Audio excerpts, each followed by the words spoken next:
Welcome to the Best Wines Online Tasting Room. I'm Kyle Meyer. Where do we go with this? This is crazy. It's not too often that a genre. Okay, you ever see the movie The Perfect Storm? Right? Like everything had to come together to make this monster wave that wiped out these poor schmucks.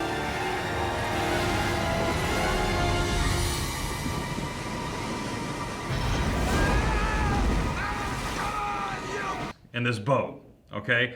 Everything had just kind of like fall into place, right? To make that happen.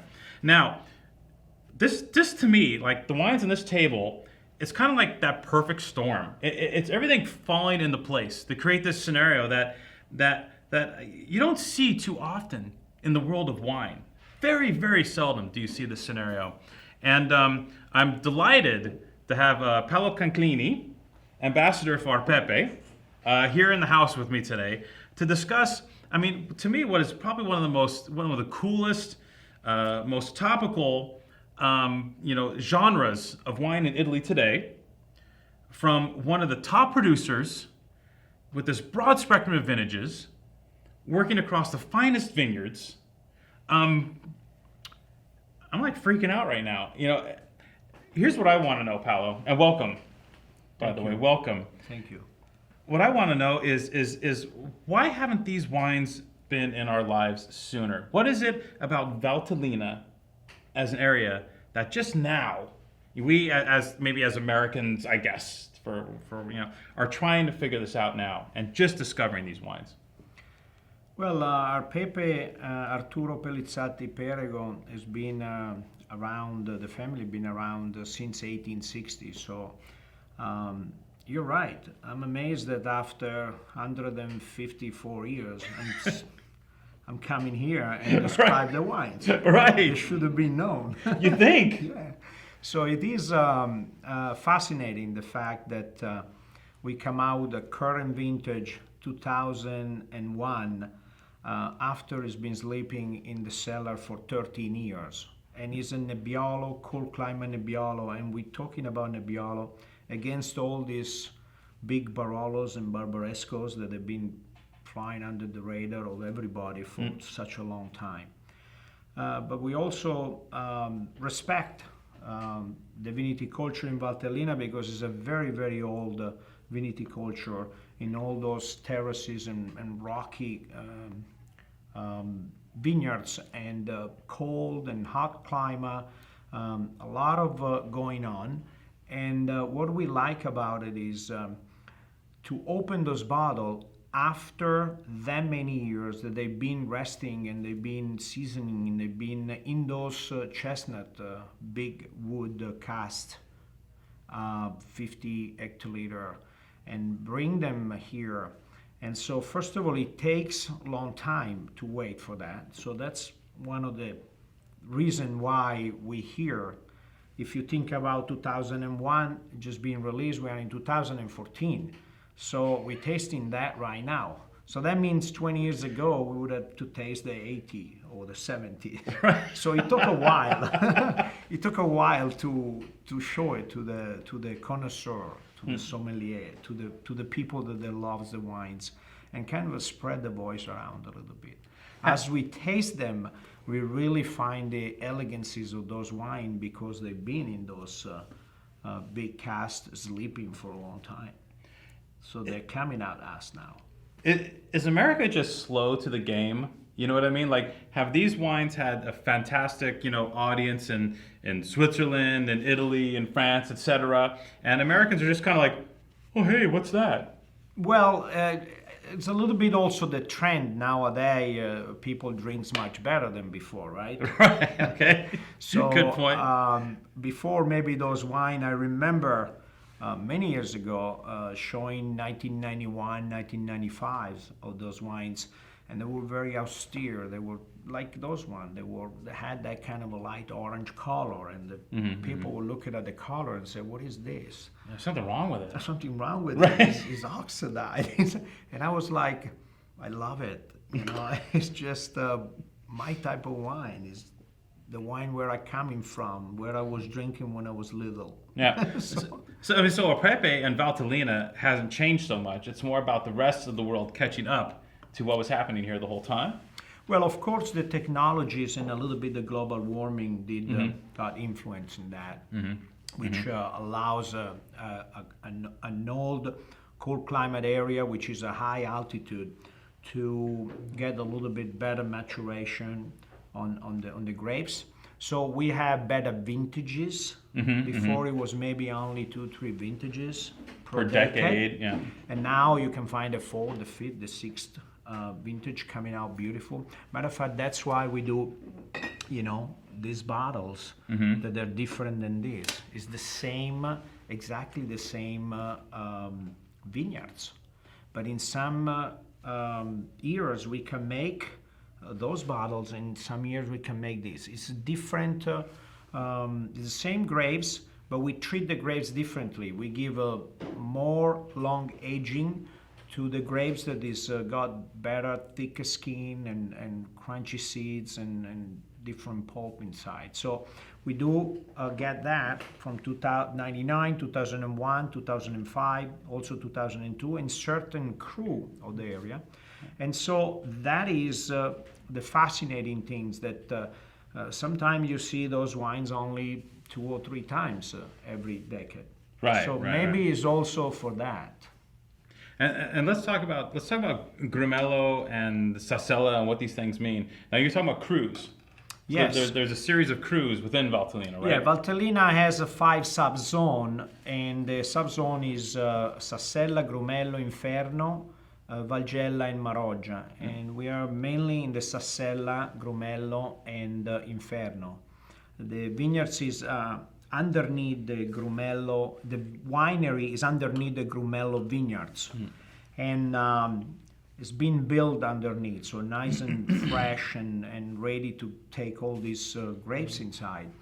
And the Grumello is the part where we have all those terraces, which is they were built 450 years ago. Dry cement rocks that they were put one on top of the other, and they're still there. And those vineyards with their roots, they just kind of embrace everything together and hold it up there like that. The Sassella is a little bit more rocky, kind of a red rocks, as a confirmation of, as a vineyards, I would say as a mountain, because it is on the mountain. Right. And of course, while we're talking, we're flashing pictures of these vineyards. You're watching these vineyards right now. You're seeing them. It is truly remarkable. So when you look at a bottle of Valtellina, you sit there and you go like, oh, why should I pay $50 or $60, whatever, 100. When you look at these vineyards, and we were talking earlier, the time involved in these vineyards with regards to, say, a place like Tuscany. I mean, what's the difference? The difference is you have more manual labor and a lot of hourly working in the vineyards. You really work all the 4 seasons. It's important to go to Valtellina and see these people, what they do and what they can be able to do. Because it takes 3 to 5 times more the time and amount of money than any other area like Tuscany or this area. So it's important to qualify that too, and so that we can do a good judgment. The hour is 1,300 hours per hectare, and if we kind of divide it and taking 2 days off a week, like anybody else, normal, it'll be like 6 hours a day per hectare. So it is a full job just to go around those vineyards and trying to protect them and keep them in shape. That's unbelievable. And when we see these vineyards, I think of places like like Côte Rôtie and Hermitage and these places that the wines easily consistently fetch $60, $70, $80, $100 a bottle, and the same type of story. When you look at the vineyards, you go like, oh well, look at the dirt. Oh my gosh, look at what's involved with doing this. And then people go, oh, okay, no, I get it. And the key is to make people to get this with Valtellina. On top of that, I mean, your property, ArPePe, is holding these wines back 10, 12 years before release. Yeah, it is one of the only winery that keeps the wines sleeping for 10, 13 years. Right now, we just finished the 1999. We're out with the 2001. I always tell everybody, when you smell this wine, just stay away a little bit by the glass. Let the wine come at you. Don't just grab the wine yourself, because you really have to let this wine come out of the glass and seduce you. It's so important, because you can't expect after 13 years that this wine is a bomber or it's been sleeping. So right. Just relax and just enjoy, and it's savory, and enjoy this kind of wine. And I think that right now, a lot of people in America, they start to love these kind of wines. They're fresh. They get a great minerality, the cool climate Nebbiolo, that kind of a cinnamon and cloves that coming out, and also the soft tannins, the elegancy of the wine, it's remarkable. Yeah. Folks, if you've ever had great Nebbiolo, you know what Paolo's talking about. I mean, what you understand is Valtellina is Nebbiolo. So getting back to Barolo, Barbaresco, etc., put Valtellina on that list. Okay, it's time. Okay, it is go time for Valtellina as an appellation. And I'm very stoked and very excited to see these wines finally get their proper due. And I want to thank everybody in the United States for allowing us to show those wines and taste it with us. Finally, everybody's kind of opened the door. We knock at the door and say, would you like to try some of this wine? They say, please come in, which is great for us. After 154 years, we finally get some good results. It takes a long time to make good wine. I mean, I would say you guys were extremely patient. Sure. Well, Paolo, tell them not to stop. I will. I will keep encouraging them. Thank you so much for coming today. Thank you, and salute. Paolo Canclini, salute, ArPePe in the house. Buy these wines.